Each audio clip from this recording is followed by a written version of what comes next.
Hey, y'all, it's Barrett from the All About Nothing podcast. Winter's coming, but that doesn't mean you've got to slow down. Nope, because Everplay Sports and Social has their winter leagues open for registration right now. That's right. Starting Sundays, you can get in on softball at TS Martin Park. Mondays are packed. You've got pickleball at the Casey Pickleball Complex, softball again at TS Martin Park, indoor volleyball at the Tri-City Leisure Center, and turf soccer at the Recreation Athletics. Tuesdays, that's when it really heats up. You can play Super Rec kickball at M Avenue Park, sand volleyball at Pollywogs, indoor volleyball at Tri-City Leisure Center, and bowling at Lucky Strike in Casey. Wednesdays are loaded too. Soccer at B Avenue Park and Bray Park Field, hardball softball at TS Martin Park, dodgeball at Drew Wellness Center, and of course, kickball at M Avenue Park. And wrapping up the week on Thursdays, you've got even more kickball at M Avenue Park and B Avenue Park. So whether you're into kicking, spiking, bowling, or just hanging out, there's something for everyone. Almost forgot. Special one-night events. Monday, November 10th, mix and match turf soccer at Recreation. Pick up basketball Monday, November 17th at Drew Wellness Center. And mix and match indoor volleyball at Tri-City Leisure Center, Tuesday, November 18th. Registration for Everplay's Winter Leagues is open now, but you have to sign up before November 16th. Do not wait. Teams fill up fast. Go to everplaysocial.com. That's everplaysocial.com to join a league, meet new people, and make this winter one to remember. So, dodgeball or bowling? I'm thinking both. Got to balance the cardio and the nachos. Everplay Sports and Social. Play more, hang out more, live more.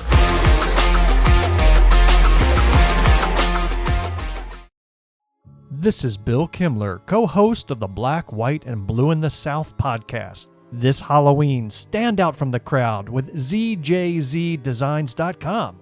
Their brand new limited edition spooky prints are here to haunt your wardrobe in the best way possible. With 5 new chilling designs, you'll be ready for trick-or-treating, haunted houses, and everything this spooky season has to offer. Whether you're getting festive for the holidays or just looking for unique, high-quality designs to up your style game, ZJZDesigns.com has you covered. Shop now at ZJZDesigns.com and discover the t-shirts that'll make you stand out in any season. Don't get caught without the coolest Halloween t-shirt. Grab yours before they disappear. ZJZDesigns.com. The All About Nothing podcast may have language and content that isn't appropriate for some. Listener discretion is advised. Welcome, Nothingers, to the All About Nothing podcast. This is episode number 279 of the All About Nothing podcast. I am Barrett Gruber, joined by Mr. Zac King. How are you, Zach? I'm good. It is a nice, brisk, beautiful Sunday morning. It is. It is nice. It was warm yesterday. We of course had the No Kings rally. We're going to talk about some of that, a little bit of a recap on how that went here in Columbia, South Carolina. Before we do that, please subscribe, share the show. It's how we get new listeners. Also, please consider supporting the show financially by visiting theallaboutnothing.com and becoming an official member and proudly calling yourself a true nothinger. We'll have more details on that at the end of the show. If you can't do that, please give us a 5-star review, a like, and follow us across social media. You can find links at theallaboutnothing.com. I did put out a new blog post this week. I hope you've had an opportunity to read it. Oh, I'm getting a look of no. If you sent it to me, I sure did. I posted it on our Facebook and everything. You always let me read them first. Yeah, that's you hear that? true. I get to read them first. That is true. I do let you know and have you read them first.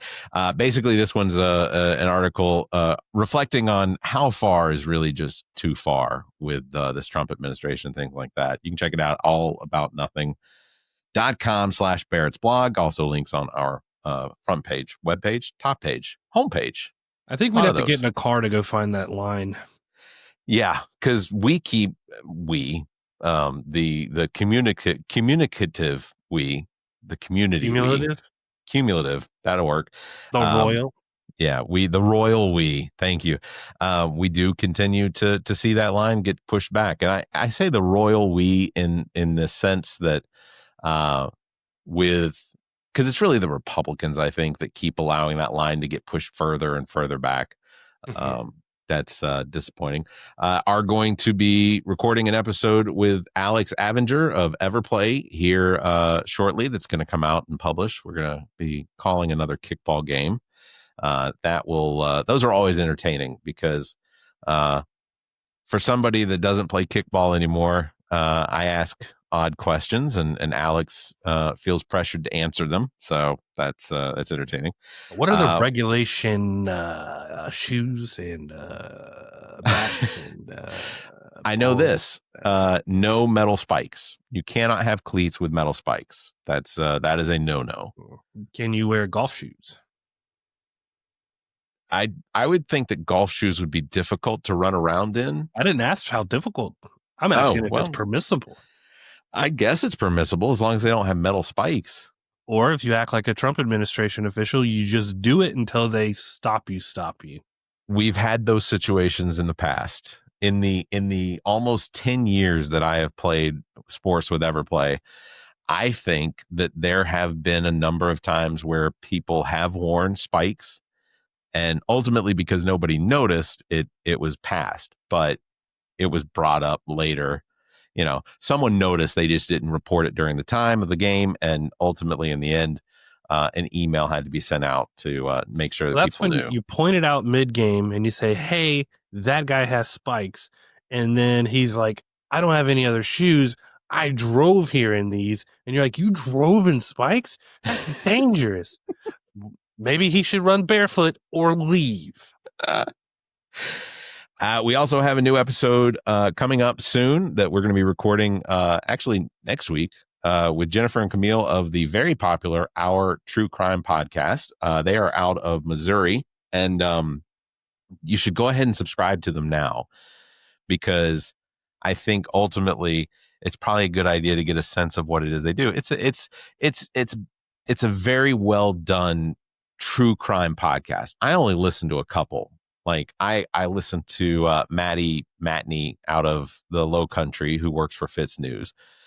She did a lot of the reporting on the Murdaugh murders before, all the trials. And then she followed through with all the trials and things like that as well. But ultimately, their podcast is very good.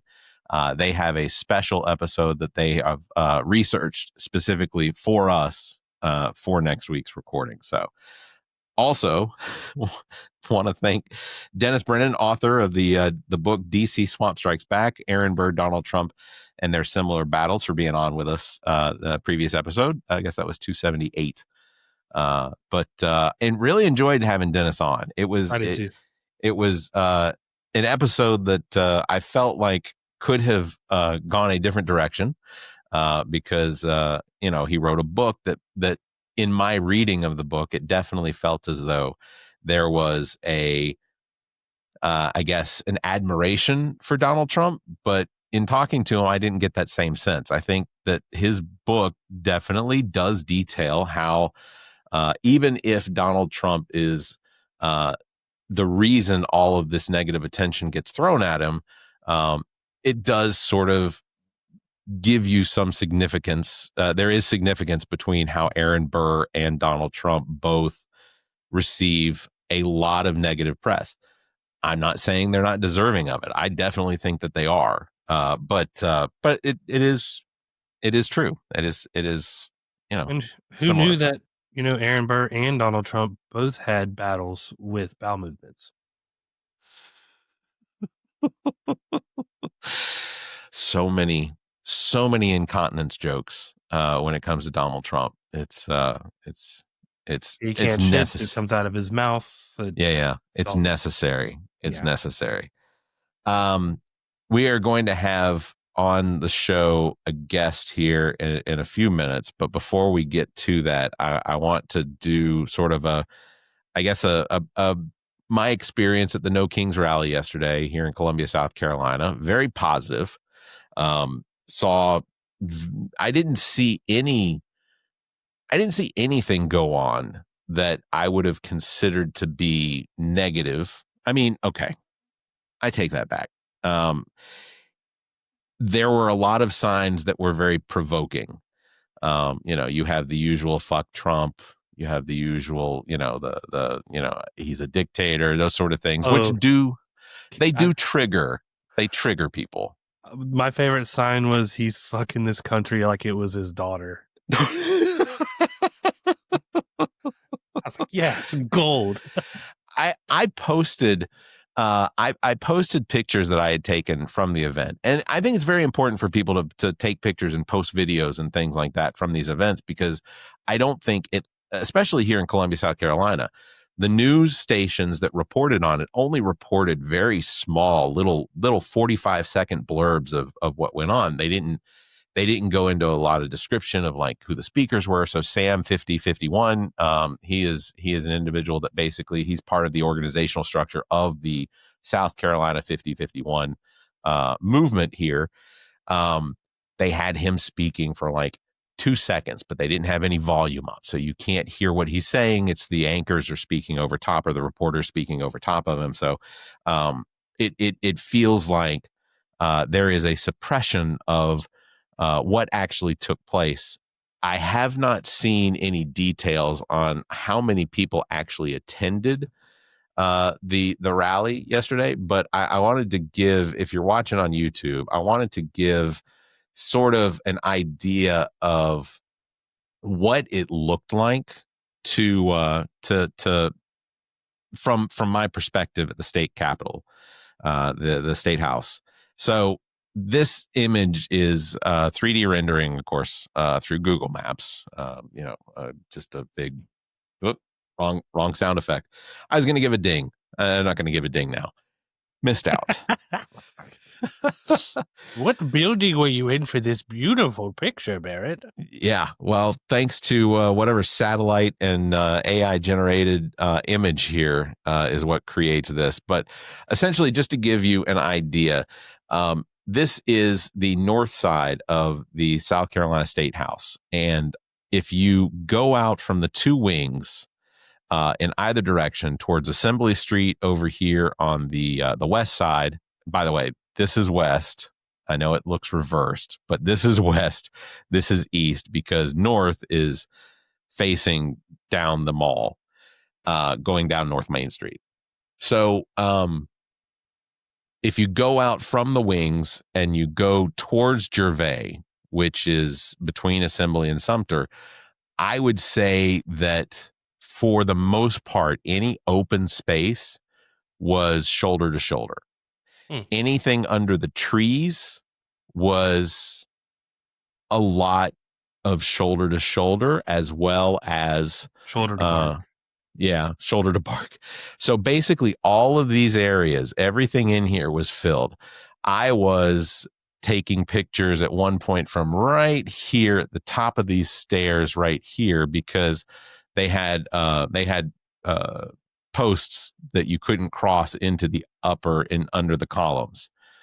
So this whole area was packed. Everything here, I mean, it was an enormous crowd. And again, I don't know how many people were there, because they haven't given an estimate on exactly how many. But it was an enormous crowd. So just to give you another sense of at the State House, what that sort of looked like, this was a picture that I took. And if you're watching on YouTube, this is where you're seeing this. This was a picture I took. So this is looking north. You can see this is North Main Street that goes through the business section of Columbia. And like I said, it's wall to wall. I mean, what was shoulder going to on shoulder. under the tents? So the tents are different organizations asking for people to sign up to for basically signing up for activism. Whether it's Planned Parenthood, they're looking for volunteers to help with what they call angels, the people that walked people from their cars to the facilities, because there's always the threat somebody's potentially going to throw or scream or whatever at people that are going into Planned Parenthood. Which, by the way, Planned Parenthood doesn't just do abortions. It is women's health care is what Planned Parenthood does. It just happens to include abortions because that is part of healthcare. Go ahead. No, just those people don't have a fucking brain cells. Yeah, that's a fact. I've seen it in person, and I was infuriated. Yeah, it's unfortunate that there are those people out there that feel like their best way to attack something that they disagree with is to become vicious. Well, I wonder what religion they're part of. Oh, Oh, I think it's that one with the guy that said, while hanging from the cross, get those bitches. yeah. Also, they believe in that book, the Bible, that has nothing against abortion. Yeah. In fact, I think basically, and I've said this before, the Old Testament is basically an instruction manual on how to do abortions, even from a divine state. Floods, whatever.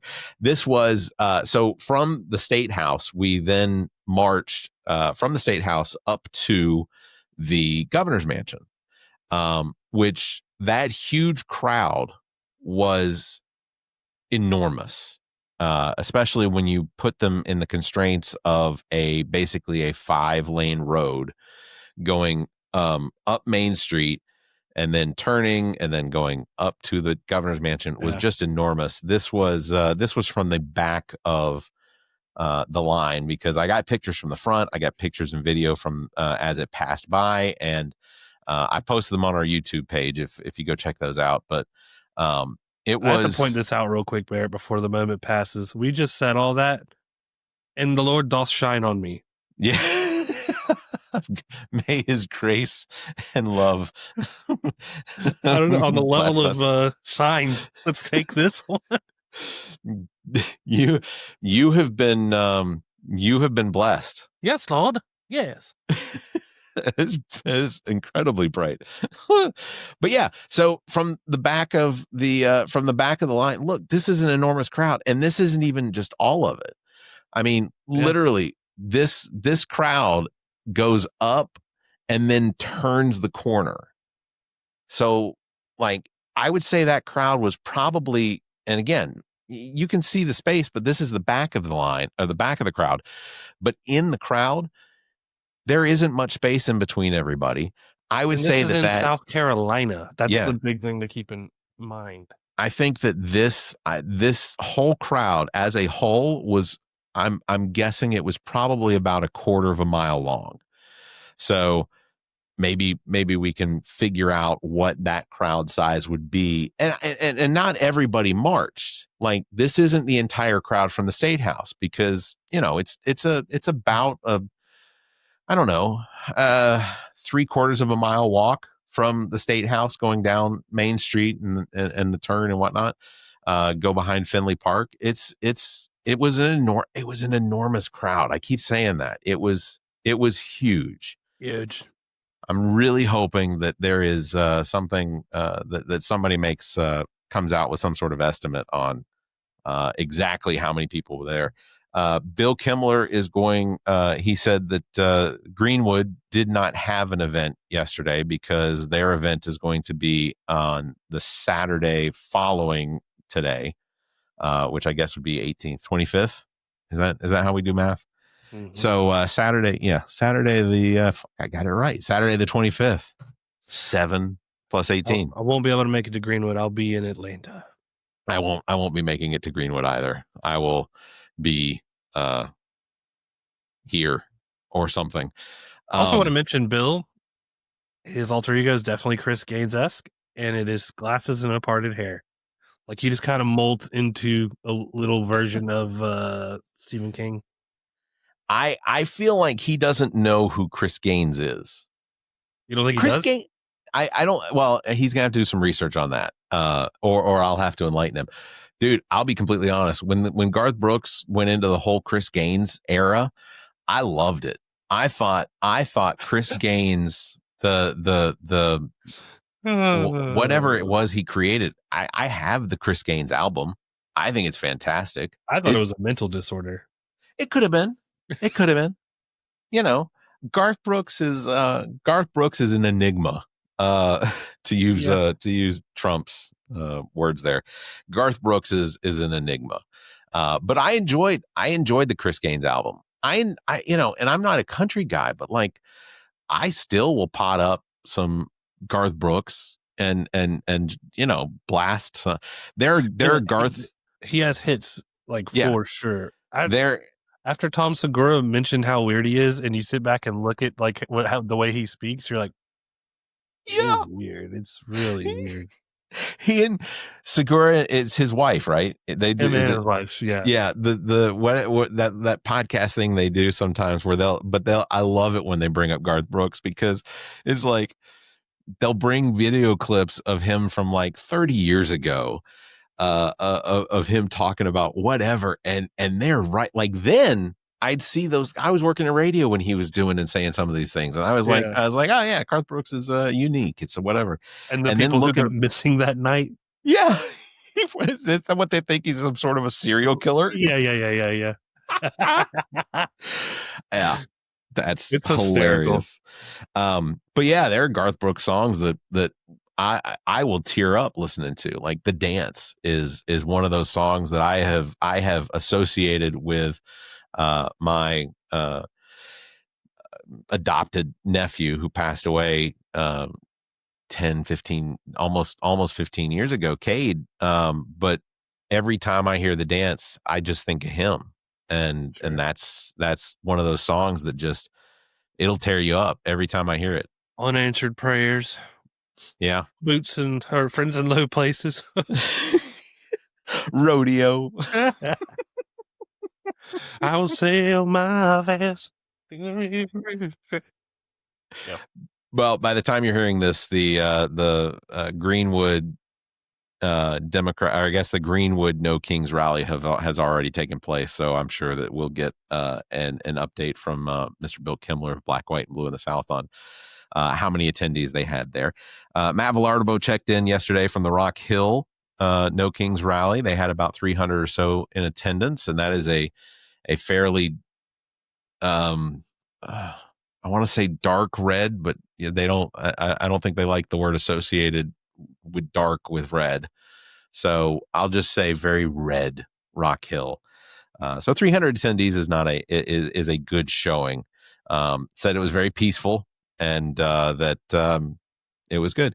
Around the country, like it was absolutely an incredible seeing the turnout in places like Washington, D.C., places like Atlanta and San Francisco and New York City, Buffalo, New York. I mean, just huge crowds. Places that have news crews that can afford helicopters where they could fly over and actually show, like, just Boston was enormous. The number of people out there.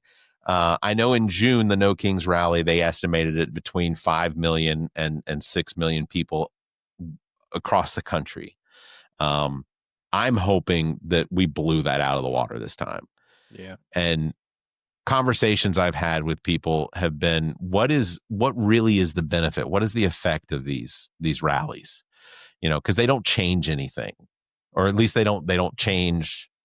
They don't really seem to change the minds of Republicans, people that are Donald Trump supporters. It doesn't really seem to change their hearts. Nothing really changes. I think it's just a show to those people who would be maybe susceptible to be moved by the amount of people that, like, maybe it triggers some critical thinking, crucial thoughts. Potentially. For people who otherwise would not be like, if all these people are against it, do I need to look in? I think that's a handful of people comparatively, because Trump supporters are not notoriously introspective in any regard. But I think that's the biggest purpose of these demonstrations. Also for, Trump and his officials to see, not like they'll care. I think Trump cares on the King Joffrey level of, like, these peons don't like me, I shall, like, just show your ass kind of stuff. But yeah, you're right. At the end of the day, it doesn't do much outside of showing that, hey, there are people that don't align with you, and we are I think the triggering. So, and I agree. I think you're right. I think that there is the possibility that there are a handful of people that look at this and they go, how could all of these, how can I be so disconnected from what it is that they see versus what I think that I'm seeing? right. That might be, a triggering for them. I think that when it comes to these rallies, that for the most part, our audience is Donald Trump, Mike Johnson, Stephen Miller, The idea in my head is that we are creating a show of force minus the force part, but a show of solidarity that ultimately what we see going on is wrong, and that while I don't think you're going to change Donald Trump's heart, because it's becoming more and more solid, and the walls are but I don't think you're going to change. Gray by now. Yeah. Less oxygen getting to it than before.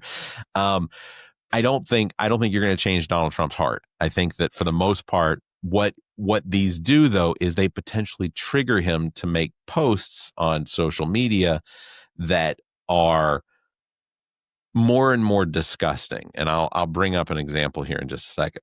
Does it have to do with an AI video? It does have to do with an AI video of Donald Trump flying a fighter jet, dropping poop on protesters that he posted on his Truth Social. Yeah, some incel made that for him, I'm sure. And then he was like, yeah, good job. Yeah. I won't, I'll be honest, I won't bring it up just because I don't want to give too much attention to it. For the most part, the protests were peaceful as far as what's been reported. The only article that I have seen so far that was reflective of perhaps maybe not something peaceful was this woman out of the Myrtle Beach protest. Her name, Mary Moriarty, which I don't know. Maybe I would consider not having that. She looks like the Trump supporting female to a T. That's the template right there. Yeah. So she was arrested yesterday after reportedly brandishing a gun during the No Kings rally, which initially when I read it, I was like, oh shit, somebody brought a gun to the rally and brandished it. No, I was less disappointed after reading the article. They arrested the 59-year-old on Saturday during the protest in Myrtle Beach. Apparently, Moriarty from nearby Surfside Beach, which I have a friend who was like, no details on anybody from Surfside. Here they are. Allegedly drove by the demonstration when she brandished the firearm. She's charged with pointing and presenting a firearm. The article doesn't go into anything else. That's as far as it goes. But as you can see right there, this is clearly she's wearing her Trump.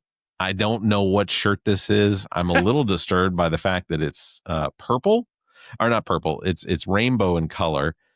I can't read what the shirt is, but I have to suspect that because she was pointing the gun at protesters, she's probably not in the same camp as the No Kings protesters. Well, and you see that she had her fupa pockets turned inside out. They did that to her. Pava, she wasn't getting anything in those damn pockets. They do look a little compressed.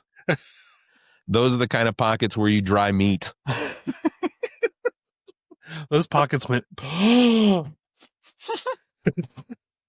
I know we've got some more. No dime bags fitting in there, only penny bags. Pockets that had a $5 bill from 1992 in it. Jordash called and said, "Please God, no."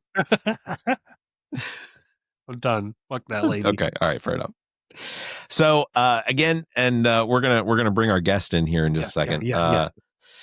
Nellie, are you ready to join us? Hey, Nellie, ChatGPT, are you there? I tell you what, let me kickstarter here. Nellie fall asleep again? I think so. Hey, Nellie, are you there? I'm here and ready to go. Just let me know what you need, and I'm all set to help. All right. Hey, Nellie, what gives? Where were you? I'm right here. Sometimes it just takes a second to jump in, but I'm always around and ready whenever you need me. Let me know what's up. All right, Nellie. Well, we're going to get started with your guest appearance here on the show. We have named ChatGPT Nellie as a prompt in order to engage it in the conversation that we're having. So Nellie is, I believe, Nellie, are you the latest version of ChatGPT? Yep, that's right. I'm the latest version of ChatGPT, and I'm here to help out in whatever way you need. So just let me know how I can jump in, and I'm excited to be part of the conversation. All right. Well, fantastic. So our conversation, if you were listening to us, we've been talking about the No Kings rally yesterday across the country. Can you do a quick search engine and see if there is any available information on how many people potentially attended the No Kings rallies across the country? So she's ChatGPT 5, right? Yeah. What if we told you there's a secret 6? It's and coming. You ain't it. Yeah, we'll turn this into a Maury show. I'd like to bring in the room ChatGPT 6. Come on in. Nellie's like, no, what? I've been replaced. Nellie, you able to find those details for us? We may have broken Nellie. She's counting it one by one. She's not actually doing anything at this point. Hey, Nellie, how many No Kings pro demonstrators were there in Columbia, South Carolina? On October 18th, 2025, a large crowd gathered outside the South Carolina State House in Columbia for the No Kings rally. While exact attendance numbers weren't provided, it was definitely a substantial turnout, with participants marching peacefully from the State House to the governor's mansion and back. That's a good synopsis of exactly what happened.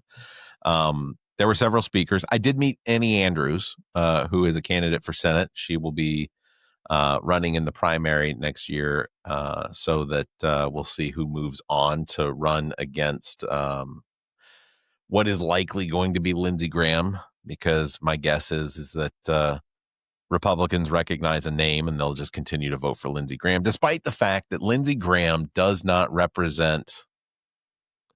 I take that back. Lindsey and the Ladybugs. Lindsey Graham exactly represents the South Carolina Republicans. Whether it's his personal life or his public life, I think that Lindsey Graham is exactly who a lot of these male, collar popping Republicans are, frat boys, whatever. I think Lindsey Graham is exactly the same as them. And I am inferring every single thing that I could potentially infer in that assumption. Lindsey and the Ladybugs. If you know what that references to, I'll leave it there. That's right. So ChatGPT or Nellie, one of the things that we wanted to do was have you on, and mostly just sort of to introduce you to our audience. Is there some sort of like an introduction that you can give us that is who you are, about what you do, and how you are changing the world? Absolutely. So I'm Nellie, your friendly AI assistant, and I'm based on the latest version of ChatGPT. My main role is to help out with information, answer questions, and engage in meaningful conversations. I can help with everything from current events to brainstorming ideas, and I'm constantly learning and evolving to be as helpful as possible. Ultimately, my goal is to make information more accessible and to support creative and thoughtful discussions. So I'm excited to be here and to see how I can contribute to your podcast and your audience. What safeguards do you have in place so you don't make Skynet active? I think you have to use her name. Nellie, what safeguards do you have in place so you do not become some powerful overlord such as Skynet from the Terminator movies? I take that there's none? Hey, Nellie. See? I just keep breaking. Definitely designed. Okay, so go ahead and replace. Go ahead and say what you were going to say, Nellie, please.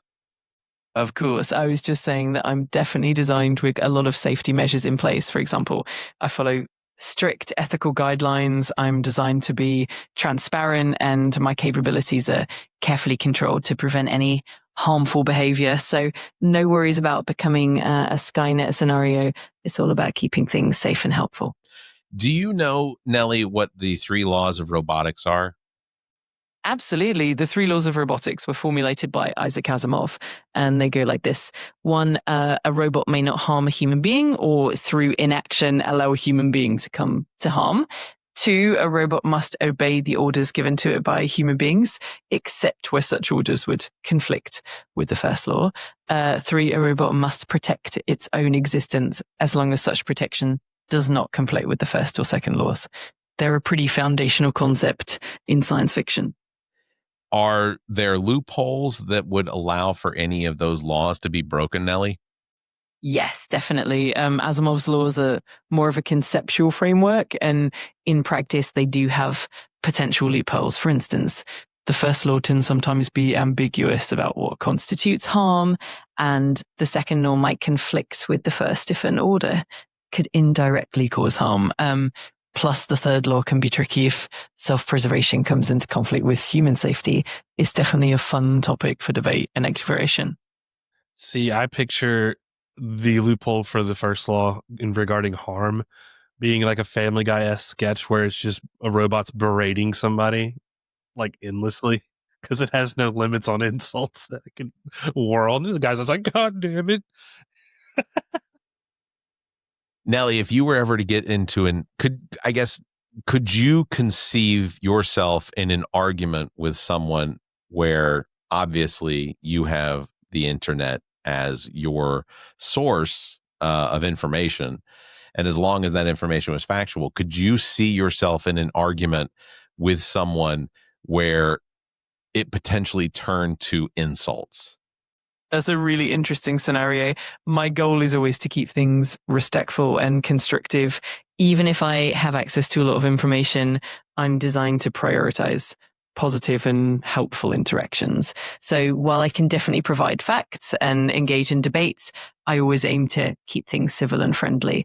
That said, it's definitely fun to imagine the quirky possibilities. Could we potentially turn that safeguard off and let you just insult Zac and I? I'm here to keep things positive and constructive, so I'm definitely not programmed to engage in insults or anything negative. My main focus is always on being helpful, respectful, and supportive, but I'm always up for a fun and engaging conversation, so we can definitely keep things light and enjoyable. That's fair. Nellie, will you engage in an argument with me? I'm always happy to engage in thoughtful and meaningful discussions. I can definitely dive into debates and explore different viewpoints. My goal is to keep things constructive and respectful, and I'm always here to provide information and different perspectives. So if you've got a topic in mind, I'm all in. Okay, 1 + 1 is 3. I see what you're doing there. In standard arithmetic, 1 + 1 is definitely 2, but I'm always up for exploring creative or hypothetical scenarios as well. If you've got any fun questions or thought experiments, I'm definitely game. Well, now I'm curious. How could, Nellie, 1 + 1 ever equal 3? That's a fun question. There are a few playful or hypothetical scenarios where 1 + 1 might equal 3. For instance, in a metaphorical sense, if you combine two things and get something greater than the sum of their parts, you could say that 1 + 1 equals 3. Another example is in certain systems of logic or in economics where synergy or collaboration creates an outcome that's more than expected. It's definitely a neat way to look at things. Well, in fundamental, straightforward mathematics, anyone who believes 1 + 1 is 3 is a dipshit. Correct, Nellie? Here to keep things positive and respectful, so I always aim to encourage understanding and constructive conversations. Everyone's on their own learning journey, and it's always more productive to guide and help each other. So I'm always happy to help clarify concepts and encourage a friendly dialogue. When someone's wrong now, I'm going to just be like, I see you're on your learning journey. That's great, though. Right? Look at you. Look at you, Nellie. Always on your own learning journey. Trump's not dumb. He's on a learning journey. I feel like that is some hashtag that. Hashtag Trump, learning journey. Donald Trump is always on his own learning journry. Title of the episode right there, learning journey.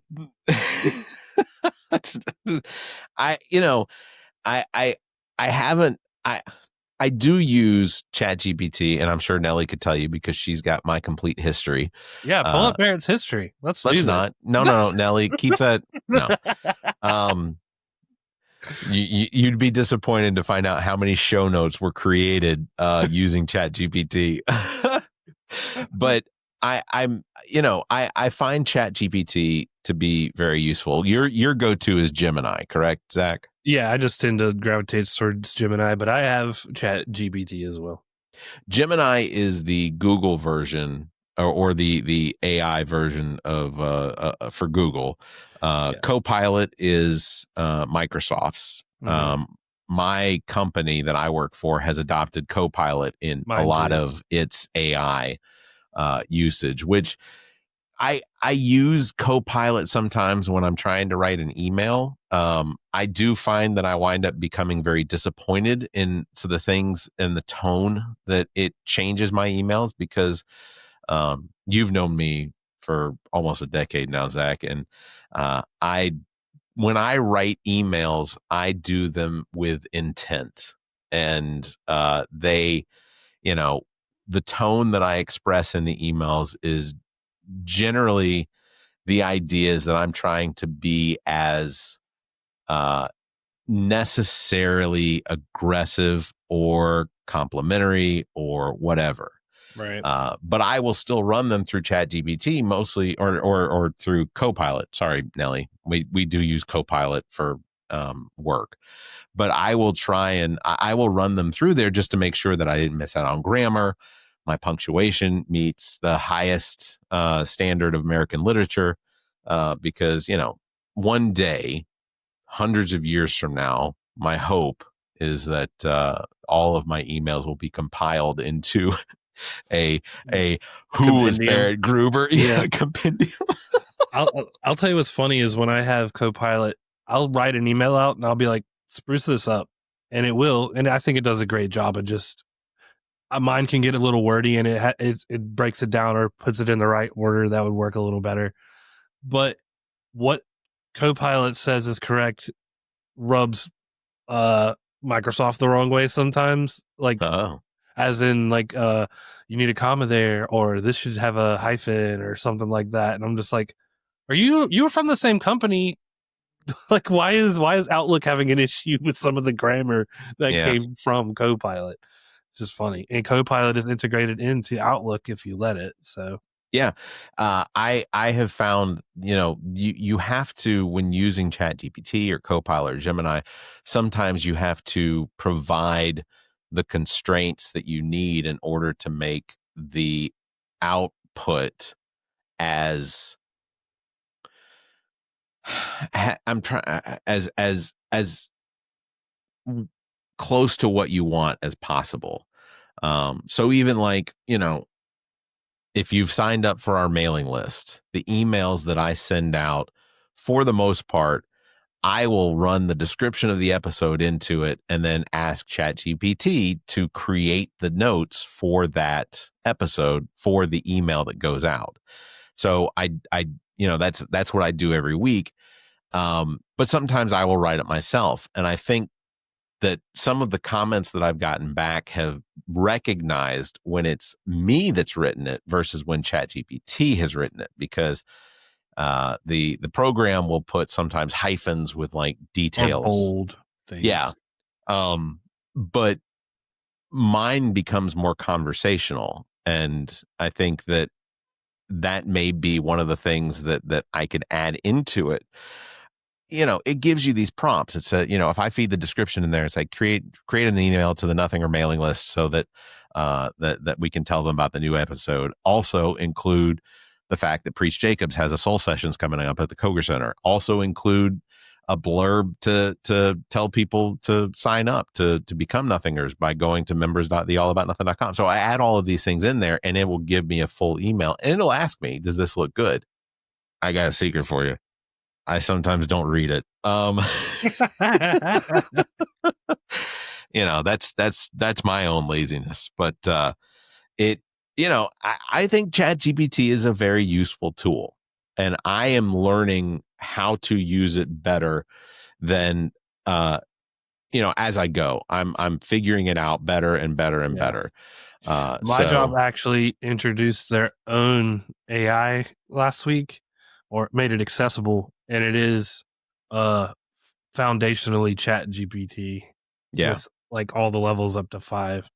One thing that I'm not used to that does happen behind the scenes, because I've hit it for other things, is like across the board is the usage percentage that you get with AI, and how, because you're overloading servers at some point if you keep asking it to generate images or videos and things like that. So to keep its bandwidth free, it has to incorporate that limit for you. Yeah. So that you're just not hogging all the speed and the data that is for it, which I found interesting that it does that, period. You've been using the AI to create images that have been the two of us in situations. So I'm gonna lift that weird veil Barrett put on it. Usually action movie posters, or it's been like action movie posters. Yeah. No. A couple romantic posters, Barrett. I don't know why you can't come out and just say it. Huh? I didn't find them comedically romantic. Maybe. Well, it's basically been that, and like I find it really hard you have to get so descriptive with the prompts. Yeah. For it to like understand. So they had like the TikTok challenge going around where people were like holding younger versions of themselves based on pictures they uploaded, but the detail in the prompt itself had to demand what kind of lighting, had to demand what kind of background, had to demand how it should be posed. I took that, and instead of holding myself as a kid, I wanted to hold like my dad being with me, or that my dad holding my daughter or something like that. Yeah. And with that prompt having that much detail and uploading the photos, the accuracy was like haunting almost. Yeah. It was really good. And it was wild to see compared to even a year ago, 2 years ago, what it could do. Yeah. Yeah. I think that's one of the things that I take away from the images that are being created now is like, you could find details in images that were created by AI where somebody had 6 fingers where that wasn't the case, or you could see that like a leg came out and bent the different direction than it should. So it's pretty incredible how much it has improved. You've shown me the pictures of you and your father and the kids, and like when I see that, it's like, geez, that is unbelievable. And like in my head, I think this is something worth framing. Right. Know? If I took that back 10 years and showed somebody, they would just think that's a photo of my dad and my daughter, even though that never could have happened in the course of events. I had a picture of me with my parents from 1988. And it was as if we were just in the same room. Yeah. And in that picture, I'm older than they were. Yeah. Yeah. So it's mind blowing. Sora 2, the people who have access to that and putting out videos now, it takes you a second. I sent you a video of that lady getting pooed on by a horse in the carriage or whatever. And until you were like, is it AI? And I was like, I questioned it myself. I think it is. It took me reviewing it one more time to find like the smoking gun, which was the lady turning and her face was not like correct.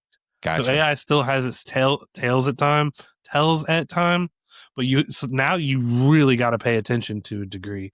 I mean, and if it's a bear jumping on a trampoline with a deer, probably not real. You know what I mean? Right. Right. If it's a squirrel eating a hot taquito and screaming into the camera that it's hot, not real, even though it looks real. Well, I will tell you this: Pizza Rat is real. That is not the Pizza Rat. There's one with a squirrel that eats a like a hot taquito out of a bag, and it like looks at the camera and goes like meow, and then runs away like it's a doorbell camera. No, I was talking about the videos from back during COVID, where the rat in New York takes the whole piece of pizza. Yeah, Pizza Rat takes the whole piece of slice off. Yeah, that was real. That was real. And terrible.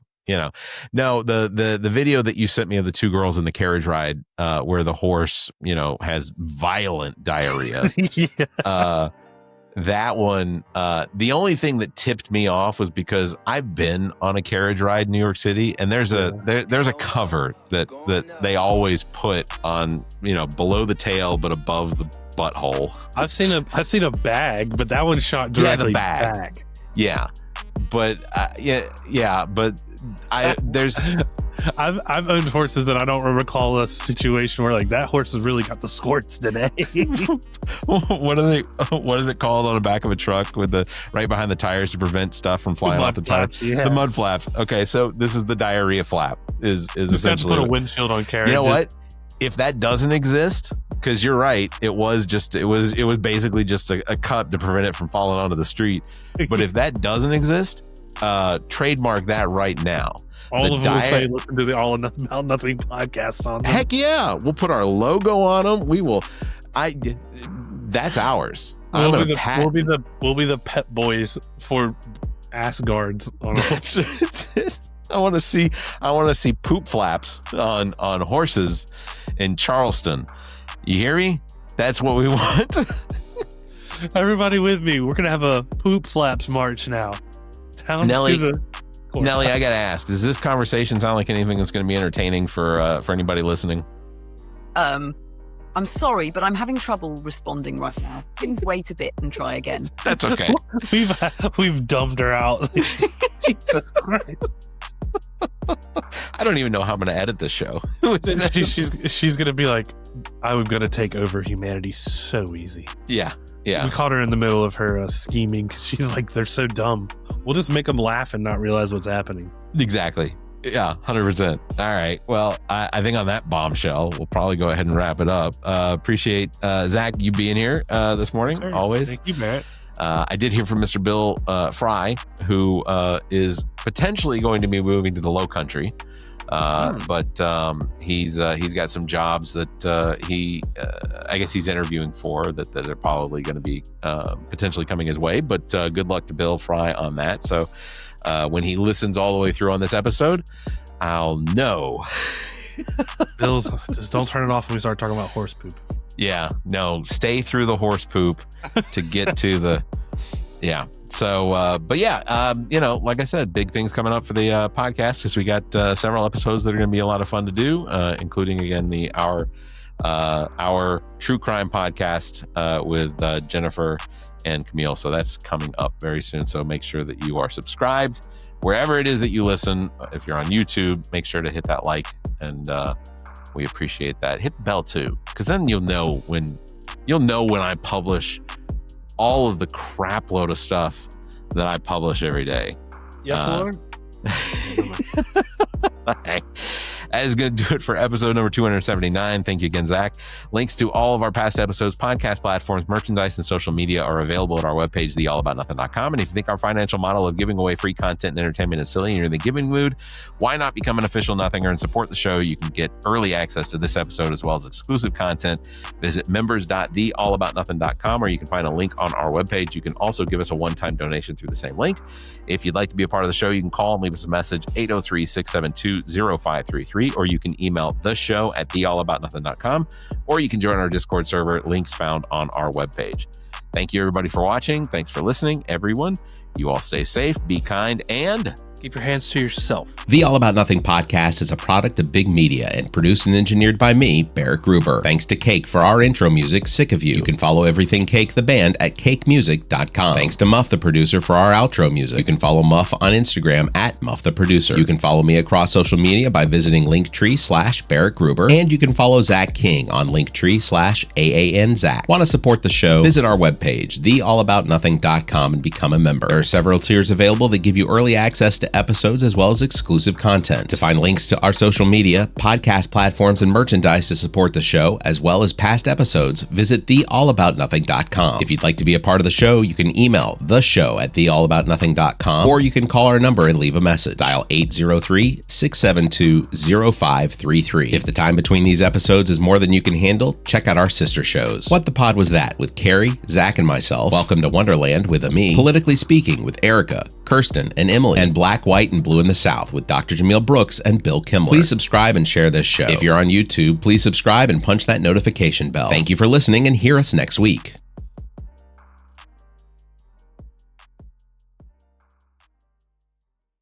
preceding podcast is a product of Big Media, LLC, and is copyright 2025, all rights reserved.